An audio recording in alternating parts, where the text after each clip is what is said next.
Hi, everybody. Welcome back to our returning listeners, and welcome if it's your first time listening. We're so happy to have you all here with us today. Thank you for joining us for the 6th episode of the Lion Pridecast, a podcast created by the Unified School District 469, located in Lansing, Kansas. The purpose of this podcast is to inform our Lansing stakeholders, being our community members, students, and staff, about all things education.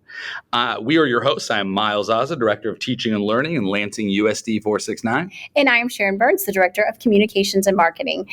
I am so excited today about our third guest, our first female guest, and our first guest who's actually been with our district for a while. The other two were brand new, Martin Altieri and Alan Penrose. And we're here with Becky Jones, the new assistant principal of Lansing Elementary School. So thank you for joining us today. Thank you so much. I'm excited to be here. Yeah.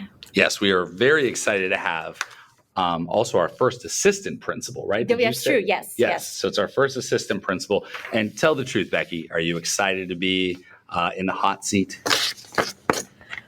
I am. I'm a little nervous, Okay. but I'm excited. So yeah. Is it safe to say that you're nervous because we're about to do the Cheese Puff Challenge? Oh no, I'm super confident in that. You I'm are totally super gonna confident beat about the Cheese Puff. Martin. I think she's Yeah. going to. Would you like to? I'd put my money on Becky. Wow. He called me out last He did. podcast, so For the I'm record, ready. Martin is 3 for 3, correct? And he was 3 for 3, and Alan is 2 for 3. I believe so. Okay. Yes. So this is it. Are you confident enough that you don't need a practice one? Oh yeah. I don't need it. Really? No. Let's just do it. Oh, Wow. this is good. I'm a little nervous because I usually use the practice one to practice my throat. But good luck, Becky. Okay. All right, here goes. You got ready? it. All right. I don't think that was the best throw. It was a bad It throw. was a I'm going to put that on Miles. Let me tell you, it could have Yeah, been the that was most bad. We're not perfect gonna count throw. that one. Could have been the most perfect throw, and Sharon would have been like, Miles, that was Miles. Okay. Ready? Go. Also a little off. That this is why I needed the practice, but those were the All practices. right. Ready? All right. Okay. All right, listeners. I feel really bad because Becky is just missing all these, but we're blaming me for some reason. Just kidding. It's been Yeah, me. no, It's That been one me. was so short. Okay, here it Yeah. goes. Ready? All right. One. That's one. Got it. And that was the best throw. So Okay, I have to shoot it. here it goes. No, No. Okay. I don't want to joke. We have insurance. Okay, go. You ready? Oh. That one was a good throw and I missed. Okay, just Oh. making sure because I Darn thought, yeah, okay, Okay. ready? Oh. 2 for 3. Dang it. Okay. I think we give a bonus extra one because Becky helped us with microphone stuff when she got That here. is true. We had some microphone issues, and because of her music background, I perhaps. have to go back to my background. Yes. So I think that you get a mulligan for that one. Okay. Martin is not going to be okay with that. I can almost guarantee you, but He'll live. this'll- It's okay. I bet you he won't. You ready? Yep. Bad one. Bad throw. Bad throw. It really was. It was like way over 7 throws later. That was on me again, folks. All right. Okay, that was awful. The That was throw? me. No. Okay, that was all right. me. So we're going to end with 2 of 3. 2 of 3. Only because we Okay. did so many. We've got some cleanup to do later on. A lot of cleanup to do. That was It the was my longest honor.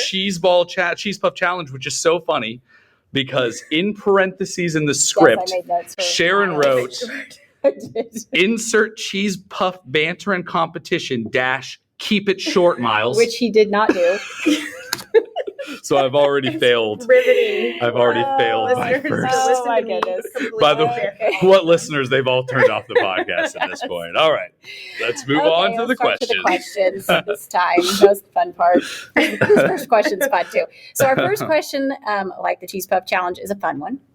Okay, and so you get to choose which one you want to answer. We did not give you these before, and we switched them up this time. Mhm. Oh, okay. So yeah, you don't know what's coming, but they're fun. Okay. Miles is going to give you 4 questions, and you get to pick one to choose from. Okay. Okay. All right, yep, we switched them up. Here goes. Yeah. If you had a theme song for your everyday life, what would it be? Do you have any hidden talents, and if so, what are they? Not cheese puffs. Whoa! Look at Sharon. Wow. Sharon. Okay. Wow. Like usually the host is very.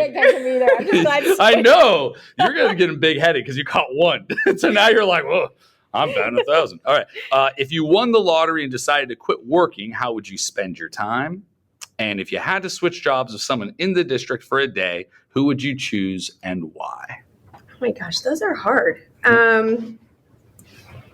Okay. Take your time. I think I will answer number 1. If you had a theme song for your everyday life, I like that. I was actually hoping you too. Yeah. I tailored that question. Do it. Okay. So my favorite song ever is Why Georgia by John Mayer. I love John Mayer. And it just talks about just not being sure about your life and kind of going through life and trying to figure things out. And it's just really great. So I think that's probably me. Why Georgia? Because I'm always trying to change things. So I love that. Yay. Maybe we should make that our theme music. Oh yeah. We should get it by the way, listeners, we are working on theme music. We are. We are some intro music. Yes. We're working on it. Yes. So yeah, that'll be on the way. Okay. I'm wondering if when this is done, we can send this to John Mayer. Oh yeah. Hey, you get a visit. Somebody, yes. That would be amazing. Because I'm sure nobody's ever mentioned any of his songs ever. So he's going to be super psyched. Yeah. I'm going to Lansing, Kansas to meet this people. Yep. I'm going to get a horse. Okay, that's enough. All right. So go ahead, Sharon, you're up. Oh, yeah, it is me. Okay. Tell us a little bit about your background. So where you grew up, college, that stuff, other jobs you've had. Well, I grew up in Gardner, Kansas, which is in South Johnson County, and graduated from Gardner Edgerton High School. Go Trailblazers. So kind of a crazy mascot. And after high school, summer right after I graduated, I went to basic training and came back and went to the best place in the entire world, University of Kansas. Why are you guys looking at me? Saying that because I know Miles does not like KU. So I'm just hold on. We were really early on in this podcast thing, so we need to get all the I'm okay with KU. I'm fine with KU. Keep listening. No, so I went to KU and I majored in music education. And my first job out of the gate was in Alma, Kansas, which is in East Central Kansas. Were you only able to get a job there because a lot of people didn't know KU and didn't know, they saw you? It was closer to K-State. Got it. Keep going. So was there for a year. It was a small school. I was the 5 through 12 band director and the 7 through 12 choir director. Lansing position opened. I came and interviewed. I got the job the same day. It was very exciting because I got to move back and all of my friends were here. And I've been here ever since. So that was 17 years ago. Okay.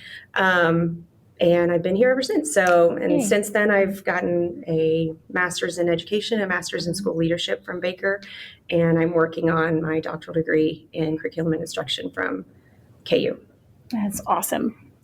They have doctorate programs at KU? That's great. Do. That's great. And they're wonderful. That's great. You just walk in, or how does that work? Just kidding. You actually recently were telling me you kind of got a little bit of a milestone with your doctorate, right? Either turned something in or you're at I'm sorry, I don't have all the right terms. Well, I passed my written and oral comps, so that makes me a doctoral candidate. Okay. So now what I have to do is finish my dissertation, and hopefully that will be done in May. I'm hoping to defend it in April. Okay. So if my advisor is listening, hopefully he knows that we need to get a move on with this.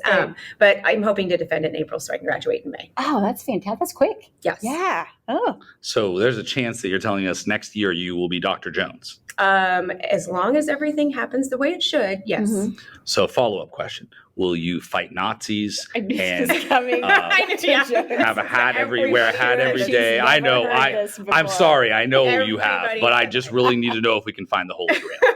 Because if there's a chance, let's do it. Well, Dr. Jones. Let's just get ready for that. Okay. Yeah. Okay. I'm excited. Oh my goodness. That was an Indiana Jones reference, just in case anybody out there is like, what are they taught? The Holy Grail. I had no idea that. All right.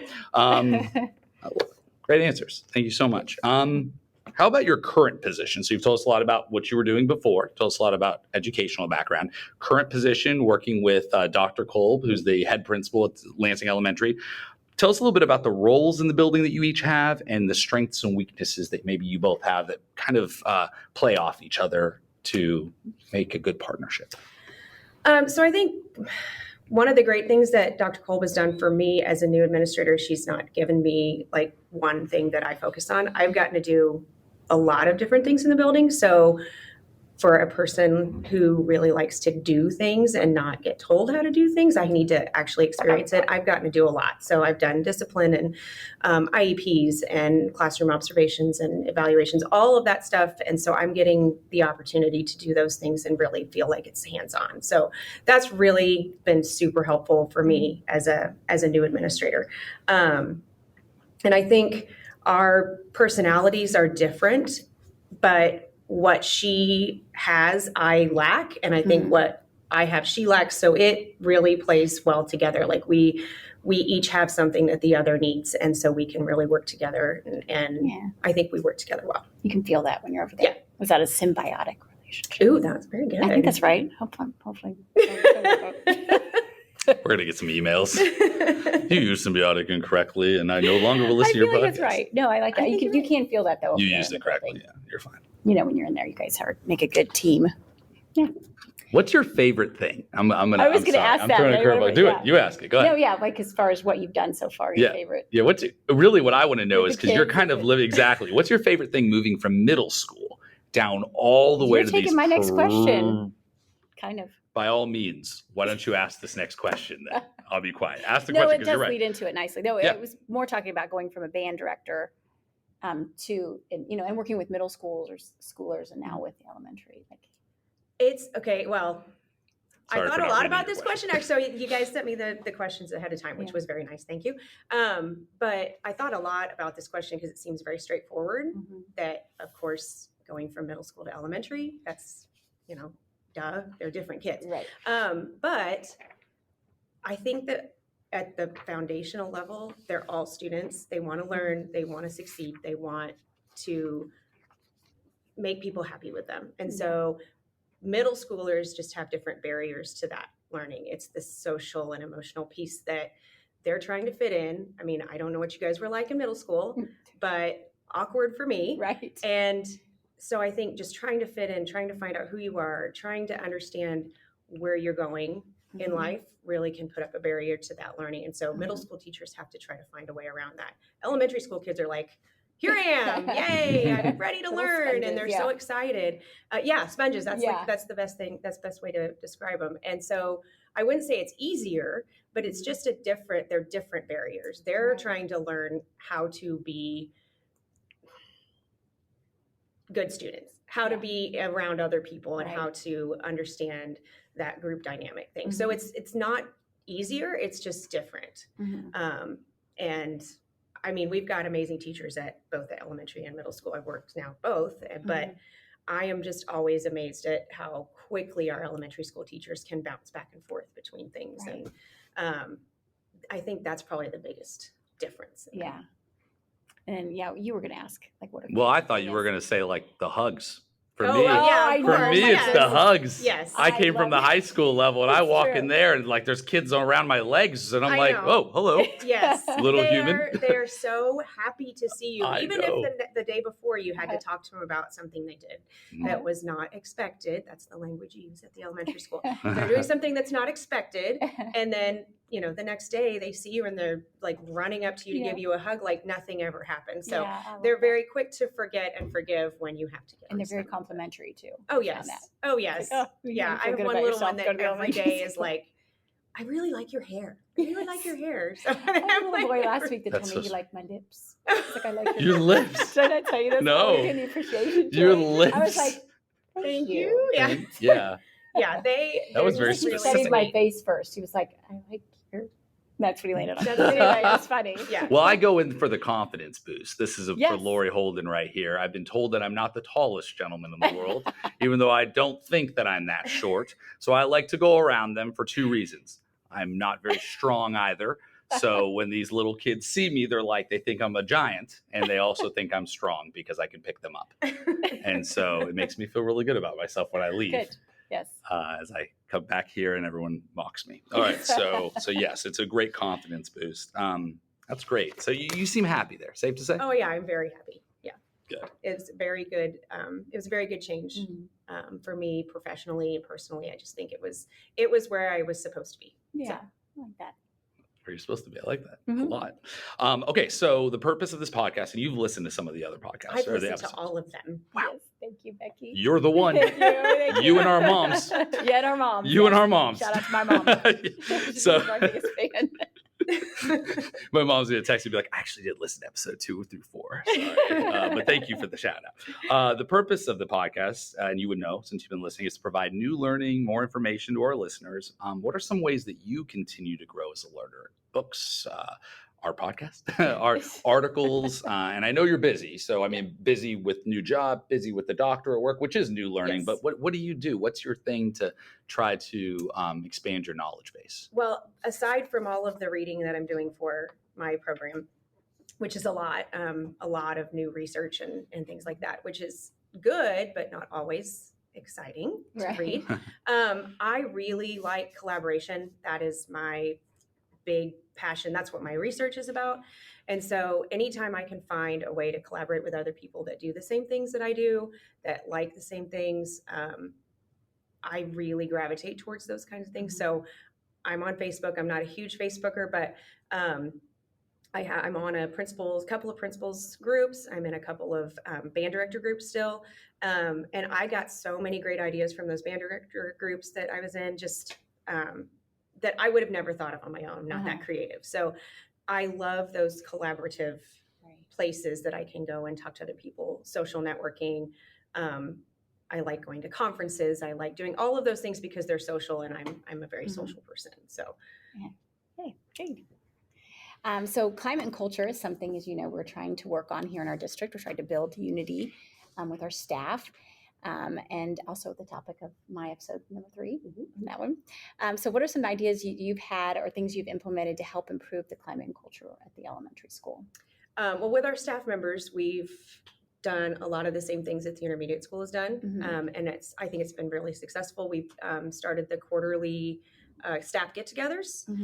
So we had one in August, and we had one right before parent-teacher conferences. And it just gives our staff a chance to get together, get to know each other outside of the classroom, which I think is really important to understanding group dynamics and knowing the people you work with and seeing them as more than the teacher in the room next to you. So we've done that.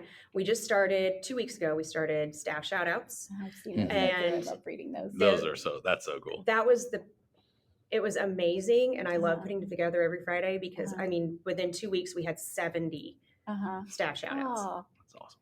I actually had a teacher text me one of the shout outs she got and was like, this meant so much to me. I know. And she didn't realize I got the email, but I saw it, and then I was like, oh, so it does make a difference. It really does. I mean, when you can read something and find your name and see that somebody's noticed something that you've done that maybe you didn't intend on it being a big deal, but somebody noticed it, I think that just makes you feel better as a person, but also kind of reinforces what you're doing, whether you're in the classroom or you're a para or whatever.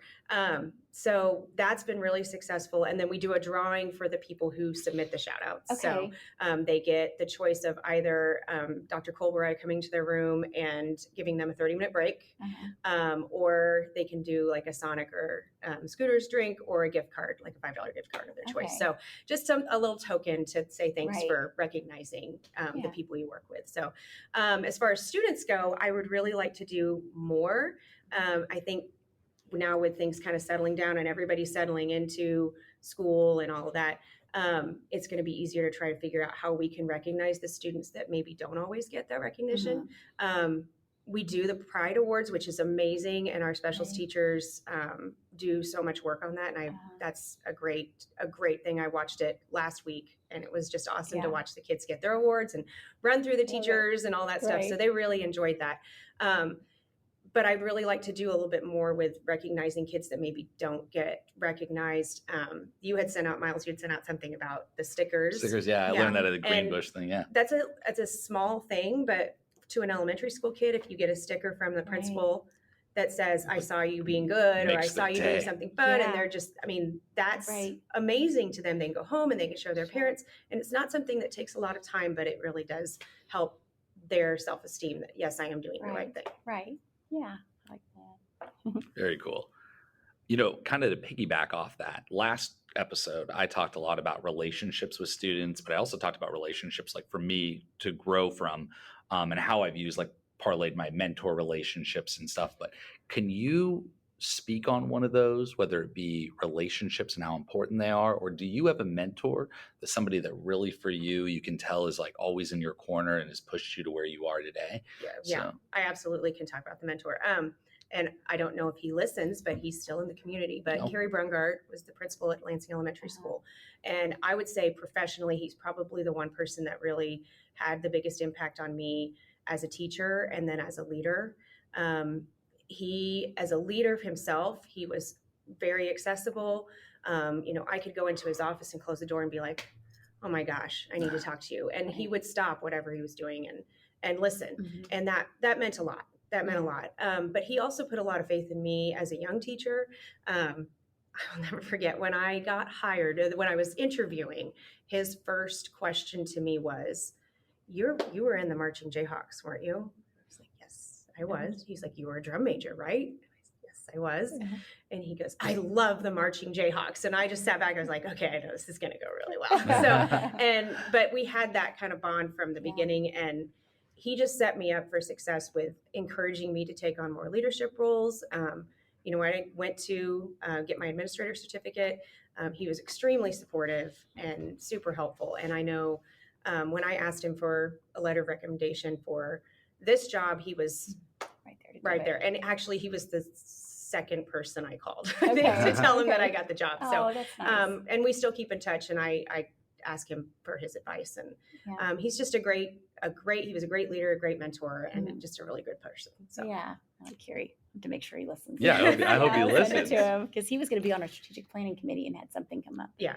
It's going to come back in January. So I'll be in touch with him through that. So I'll make sure he listens. Oh, I hope he listens. He needs to hear that. Yeah. And by the way, you're very lucky that I wasn't the one leading the interview that day. Because I would have been like, are you part of the KU? What do they call it?